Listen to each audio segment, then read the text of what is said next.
Yo, what's up, my fellow Trailblazers? I hope you're all having an amazing day, or at least one where your gacha rolls weren't a complete disaster.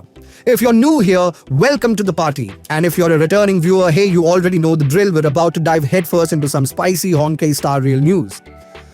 Alright, so here's the deal.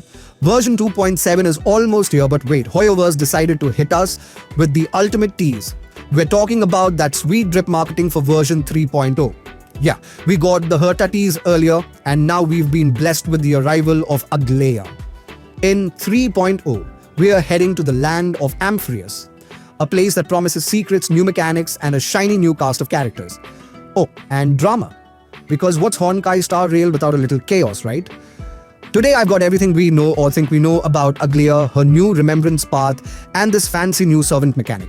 Just a heads up though, this is all speculative stuff from various sources, so take it with a giant grain of stellar jade. Once beta drops, I'll cover Herta and Aglaea's kits in detail, so be sure to subscribe for that. Now, grab a snack, sit back, and let's get started. Okay, first up, Aglaea. She's the first playable character from the Remembrance Path and is going to be a 5-star lightning character. But wait, there's more. She's also introducing this new servant mechanic that we'll talk about in a bit. Now, based on what we know, Aglaea plays like a mix between a tank and a multi-target damage dealer, kind of like Destruction Path characters.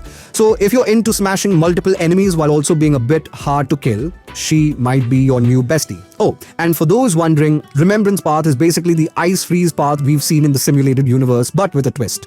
Think preserving memories and freezing enemies for fun and profit.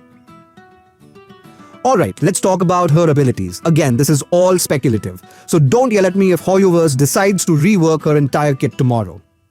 Enhanced Basic Attack.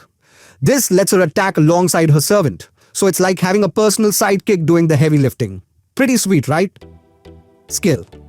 She can summon a servant or heal it if it's already on the field. Basically, she's the caretaker who keeps her little buddy in fighting shape. Ultimate.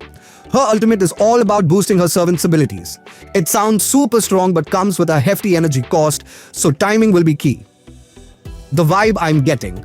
Aglaea is super reliant on her servant, so if you're not into babysitting summoned creatures, she might not be your cup of tea.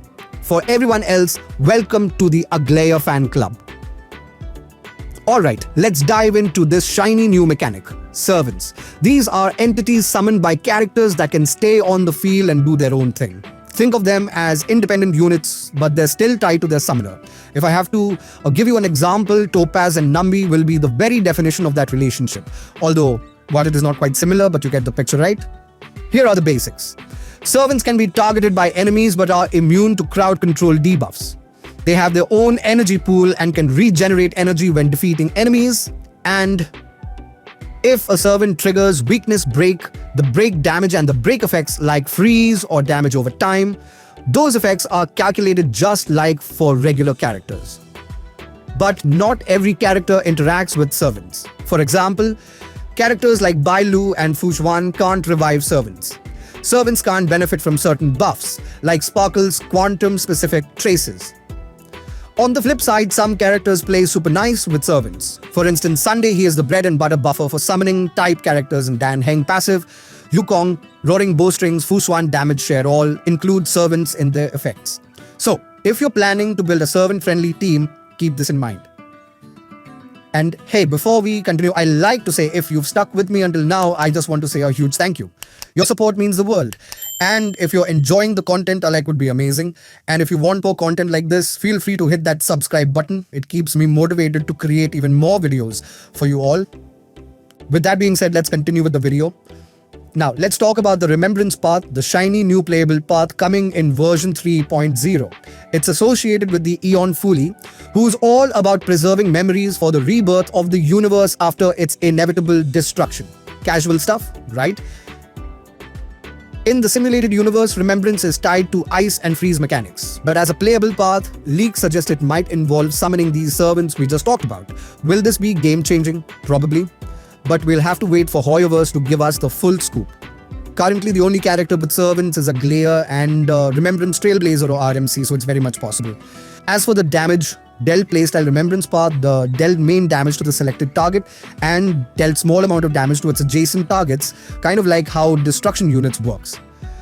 So, what do you think? Is Aglaea worth the hype? Personally, I'm loving the idea of a lightning character with a unique twist, but let me know your thoughts in the comments below.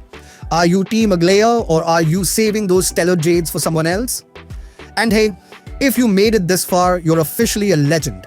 Thank you so much for watching. Don't forget to hit that like button, smash the subscribe button, and ring the bell for more Honkai Star Rail content. I'll catch you in the next one. Peace.